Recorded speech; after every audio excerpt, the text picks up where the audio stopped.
Chers missionnaires du royaume des cieux,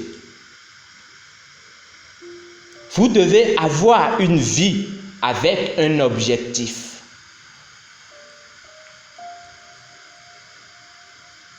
Vous devez avoir une vie avec un objectif. Luc chapitre 12, verset 15 dit: Puis il leur dit: Gardez-vous avec soin de toute avarice, car la vie d'un homme ne dépend pas de ses biens, fût-il dans l'abondance. Il y a une histoire populaire qui est racontée depuis les années, et il vaut la peine de la répéter en raison de sa pertinence aujourd'hui. Il s'agit d'un homme très riche qui comptait des milliers d'employés. Mais un jour, il a décidé de se suicider par noyade.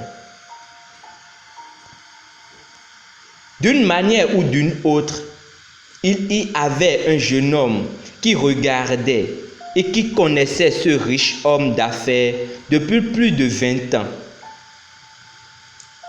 Il s'est précipité sur les lieux, juste à temps. Au péril de sa propre vie, il a traîné le vieil homme sur le rivage. Alors qu'ils étaient tous les deux sur le sol épuisés, essayant de reprendre leur souffle, le vieil homme a dit: Pourquoi m'as-tu sauvé? Tu contribues à la frustration de ma vie. Le jeune homme, complètement sous le choc, dit: Mais monsieur, pourquoi voudriez-vous mourir? Votre famille est la meilleure de la ville. Vous êtes bien connu dans la communauté et tout le monde vous aime.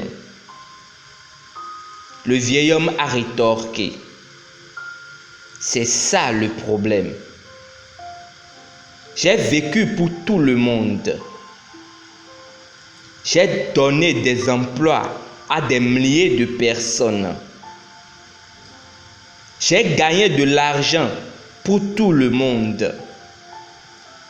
J'ai rendu les gens heureux. Mais je n'ai jamais été heureux moi-même. Ça ne vaut pas le coup. Tu aurais dû me laisser me noyer. Puis, il attira le jeune homme contre lui et dit: Jeune homme, essaie de ne pas être comme moi. Je suis un échec. Quelle tristesse. Mais c'est la situation de plusieurs. Ne vous laissez pas emporter par les symboles du succès du monde.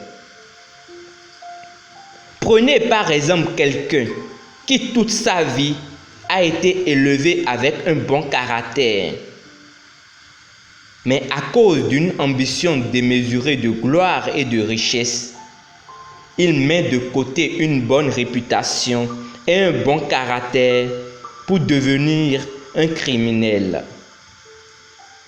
Il pense que c'est le moyen le moins coûteux parce qu'il pense que s'il n'est pas à la hauteur de la société de son temps, c'est là qu'il est un échec.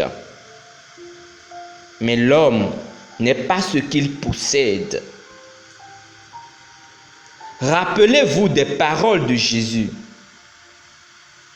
La vie d'un homme ne consiste pas dans l'abondance des choses qu'il possède. La chose la plus importante dans la vie est de découvrir votre but et de le réaliser. Cela commence par vivre toute vie pour Jésus, avoir un impact avec l'évangile. C'est ça, vivre une vie utile.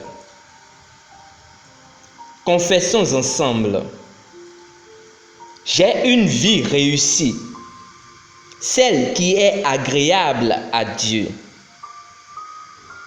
Je suis fructueux et productif, passionné par le royaume de Dieu et son règne sur la terre et dans le cœur des hommes. Je produis des œuvres et des résultats qui glorifient Dieu. Et par la puissance du Saint-Esprit, j'accomplis tout ce que le Seigneur m'a destiné à accomplir.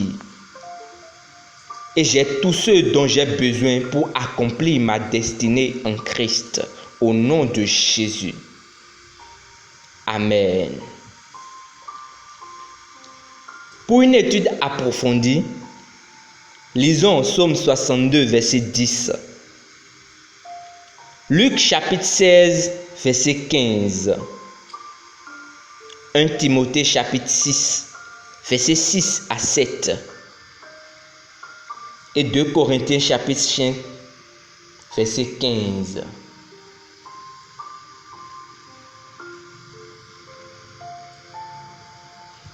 Nous espérons que vous avez été challengés par ce dévotionnel.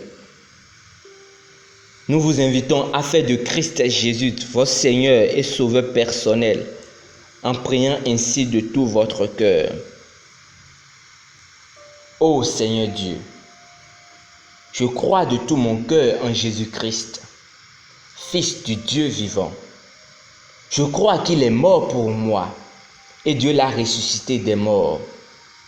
Je crois qu'il est vivant aujourd'hui. Je confesse de ma bouche que Jésus-Christ est le Seigneur de ma vie à partir d'aujourd'hui. Par lui et en son nom, j'ai la vie éternelle. Je suis né de nouveau. Merci Seigneur d'avoir sauvé mon âme. Je suis désormais un enfant du Très-Haut. Pour recevoir plus d'informations sur comment grandir et atteindre la stature parfaite de Christ, veuillez nous contacter à l'une des adresses dans la barre de description. Aussi, en Christ, vous serez équipés à découvrir ce pourquoi vous avez été créés, afin de l'accomplir et d'être une réussite pour votre Créateur.